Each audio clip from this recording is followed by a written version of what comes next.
Hello everyone.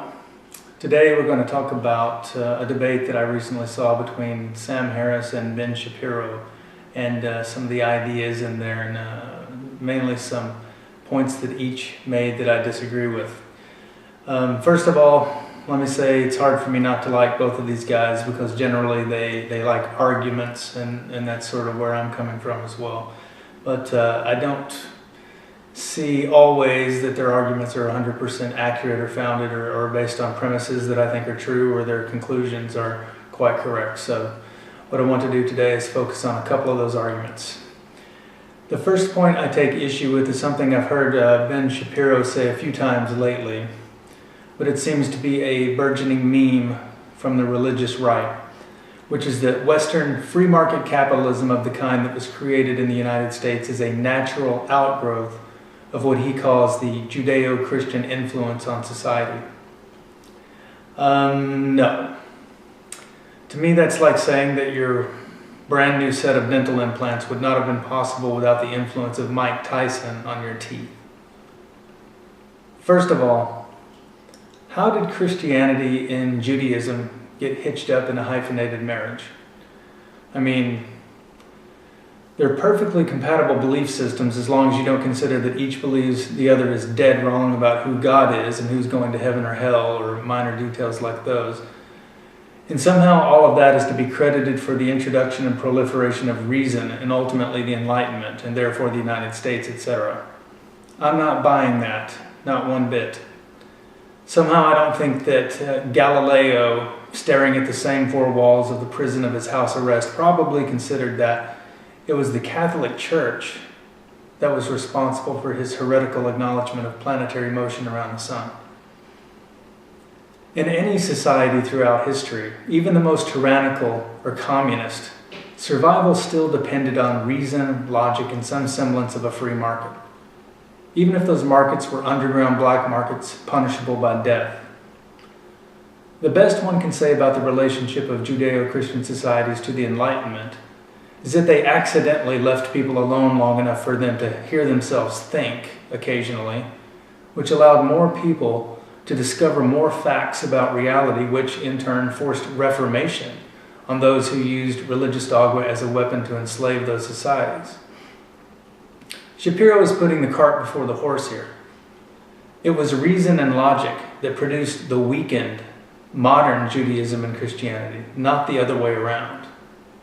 The best things about both of those religions are the parts that stand to reason. And those are the parts, as I think Harris would agree, that exist without religion anyway.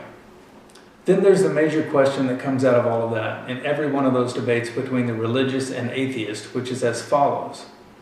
If there is no God, then how is there a such thing as morality?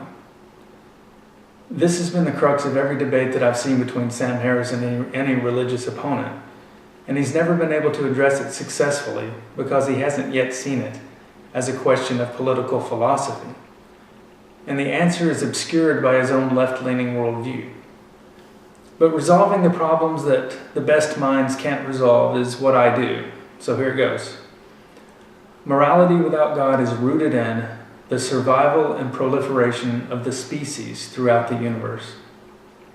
This survival and proliferation, in turn, is dependent upon the evolution of the species that is most conducive to that outcome.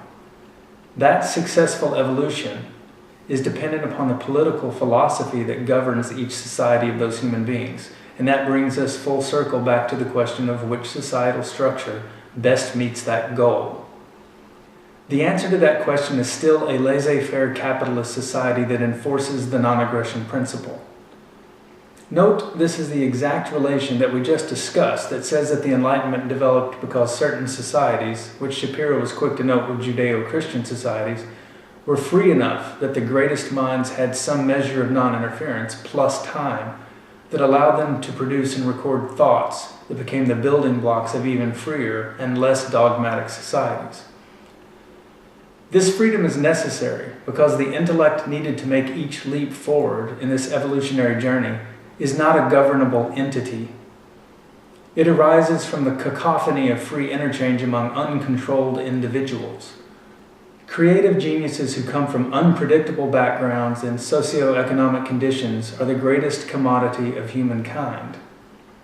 Some of these minds are produced from great wealth, but others are forged in different furnaces. Some are produced from relative poverty, because sometimes it's the adversity that builds the character. You can't know who they will be or where they will come from. You can't produce them in a school mill or manufacture them on assembly lines because political leaders don't control that commodity. What political leaders can do, on the other hand, is make sure that the society is as free as possible so that anything can happen. Note, this is the opposite condition to the one that leftists want. The leftist is only comfortable if everyone is forced to do what they are comfortable doing. If one child can only learn at a slow pace, then the whole room of children must be held to that pace. If one child's parents decide to send him to a private school and plug him into a matrix with other children to be spoon-fed information every day, then every child's life should look the same, and the rich people should pay for that. To leftists, citizens at large are always there to be molded into what a leftist can wrap his average mind around, because heaven forbid someone have a different point of view or live a different kind of life.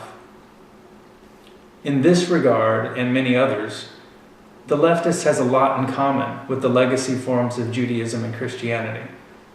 The special people are to be squashed in a dogmatic society. And then what are we left with? Well, we have a perfect example right here in the United States of America.